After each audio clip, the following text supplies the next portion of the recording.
Hello everyone. তো সবাইকে আমার তরফ থেকে ছট পূজার শুভকামনা রইল।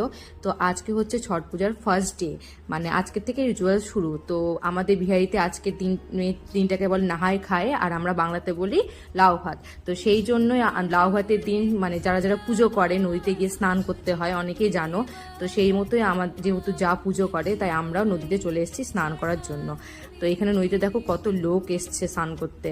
তো এই পুজোটা জানো তো খুবই ভালো লাগে, কারণ এই পুজোটা আমাদের বিহারির জন্য একটা আলাদাই মানে ইমোশন, মানে খুবই খুবই ভালো লাগে পুজোটা। তো এখানে আমরা নদীঘাটে, এই নদীঘাটে জলটা বেশ ভালো ছিল কারণ কাদা কাদা ছিল না। তাই এখানে দিদি দেখো স্নান করে নিচ্ছে। তো আমরা স্নান টান করে তারপরে যে রিচুয়ালসগুলো হয় সেই দিদি সেই রিচুয়ালসগুলো করছে, মানে ওখানে পুজো টুজো দিতে হয়। তো সেই পুজো দিয়ে টিয়ে তারপরে যে বাড়ি চলে এসেছি আমরা, বাড়ি এসে পুজো পাঠ করে তারপরে মা যেহেতু আজকে বললাম আজকে লাউ ভাতের দিন, মানে লাউ খেতে হয়, তাই আজকে ডাল দিয়ে মা লাউ করেছে, তারপরে পালং শাক করেছে, ফুলকপির সবজি, একটা ল্যাবড়া করেছে, চাটনি, আর এই যে বকফুলের বড়া।